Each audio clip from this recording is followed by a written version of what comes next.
आप देख रहे हैं चौहान वीडियोस और आज की वीडियो में हम बात करेंगे आपके लिए कॉन्वोकेशन के बारे में। कॉन्वोकेशन के कुछ ऐसे इंपॉर्टेंट पॉइंट्स जो कि आपको जानना ज़रूरी है। कुछ चीज़ें आप पहले से ही जानते हैं, जैसे कि कॉन्वोकेशन जो होता है उसमें आपको आपकी डिग्री, आपका सर्टिफिकेट जो होता है या डिप्लोमा जो होता है वो दिया जाता है। आपको कॉन्वोकेशन की फ़ीस सबमिट करनी होती है। फिर कॉन्वोकेशन होता है जहाँ पर आपको ये डिप्लोमा, डिग्री, सर्टिफिकेट दिया जाता है।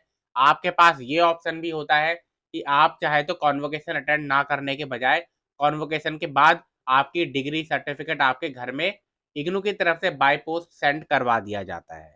उसके अलावा भी कुछ इंपॉर्टेंट चीज़ें होती है जो कि स्टूडेंट्स की तरफ से उनकी क्वेरी रहती है।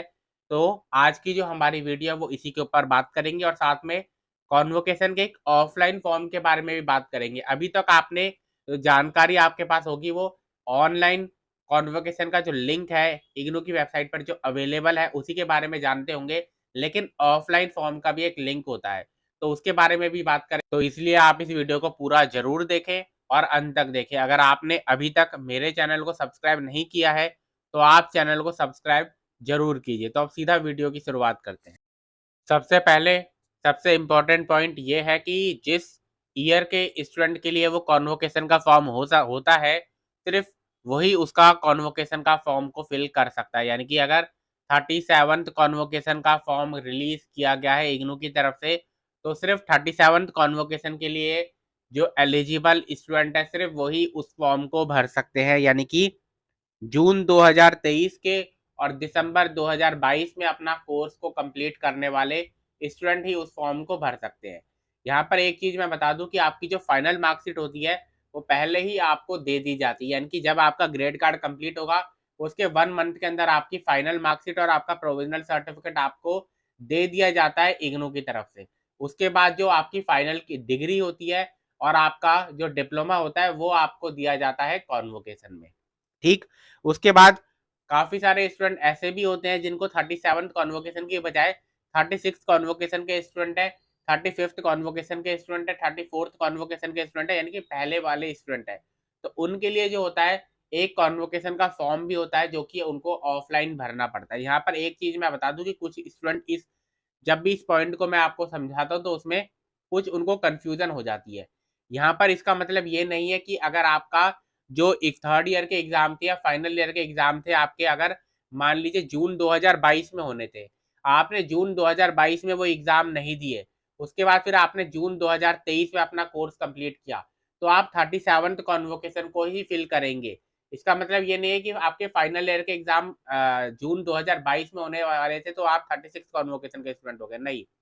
जब जिस भी समय आपका कोर्स कंप्लीट होता है, उस कॉन्वोकेशन में आपको रजिस्टर करना होता है। यानी कि अगर आपका 6 साल का कोर्स है, मतलब आपका 6 साल का आपको टाइम लिमिट दी गई है और 3 साल का कोर्स है, तो 3 साल के अंदर आपको कोर्स कंप्लीट हो जाता है। लेकिन अगर 3 साल के 5 साल हो गए, तो 5वें साल आपका जब कोर्स कंप्लीट हुआ, तो आप उस साल का ही कॉन्वोकेशन का फॉर्म भरेंगे। 2 साल पुराना वाला कॉन्वोकेशन का फॉर्म आपको नहीं भरना होता।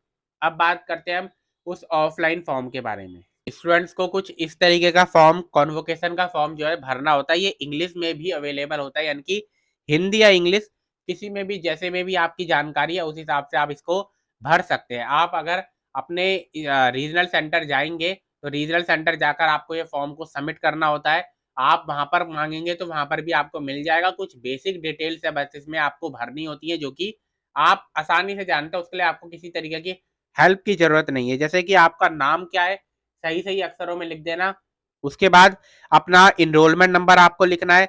उसके बाद अपना कार्यक्रम का मतलब है आपका जो कोर्स है, जो भी आपका होगा, बीए था, बीकॉम था, बीएससी जी था, जो भी था उस कोर्स कोड की जानकारी लिखनी है, प्रोग्राम कोड की जानकारी लिखनी है, अपना मोबाइल नंबर लिख देना, अपना ईमेल आईडी लिख देना। उपाधि संख्या अभी लिखने की आपको ज़रूरत नहीं है, अगर क्योंकि ज़्यादातर स्टूडेंट ऐसे होंगे जिनको अपनी डिग्री सर्टिफिकेट का नंबर नहीं पता होगा, तो वो आपको लिखने की ज़रूरत नहीं है। ठीक, उसके बाद ईमेल आईडी, मोबाइल नंबर लिख दिया। उसके बाद आप जानते हैं कि डिमांड ड्राफ्ट आपको बनाना होता है। अगर आप 600 रुपये की ऑनलाइन फीस सबमिट कर देते हैं तो ठीक है, वरना आपको ऑफलाइन भरते हैं जब आप, तो आपको डिमांड ड्राफ्ट के जरिए ही इग्नू के अंदर पेमेंट की जाती है। कैश मतलब कैश पेमेंट इग्नू में नहीं की जाती। आपको क्या करना होता है, अगर कोई भी ऑफलाइन पेमेंट आपको करनी है तो उसके लिए डिमांड ड्राफ्ट की जरूरत होती है, तो डिमांड ड्राफ्ट को आपको भरना होगा यहाँ पर। ठीक, उसके बाद उस एड्रेस को भरना है जहां पर आपको डिग्री आपकी चाहिए। तो ये एड्रेस बिल्कुल सही सही लिखना है ताकि आपके घर तक आपकी डिग्री, डिप्लोमा, सर्टिफिकेट जो है वो सही तरीके से पहुंच जाए। तो ये छोटी सी जानकारी है जो कि आपको भरनी है। और उसके बाद फिर आप अपने रीजनल सेंटर जाइए और वहां पर जाकर इसको सबमिट करके आ जाइए अपने डिमांड ड्राफ्ट के साथ। यहाँ पर ये बात आपको मैं सही सही तरीके से बता दूं कि आपको इसके साथ डिमांड ड्राफ्ट सबमिट करना जरूरी है। जब तक आप कॉन्वोकेशन की फीस सबमिट नहीं करेंगे तब तक आपको डिग्री, डिप्लोमा या सर्टिफिकेट इशू नहीं किया जाता। इसके साथ कई बार इग्नू आइडेंटिटी कार्ड जो होता है उसकी एक फोटो कॉपी भी मांगते हैं वो, तो वो भी अगर आपको मांगी जाएगी तो आप उसकी एक फोटो कॉपी करके वो भी इसके साथ अटैच कर देना। तो ये जानकारी होती है।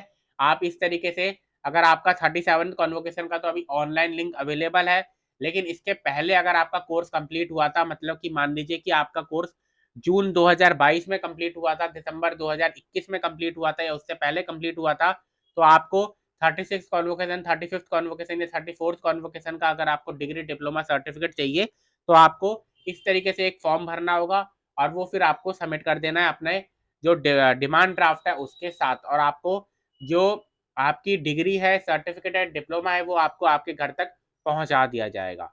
तो आज की वीडियो में इतना ही। वीडियो अगर आपको पसंद है तो वीडियो को लाइक जरूर कीजिए, शेयर जरूर कीजिए।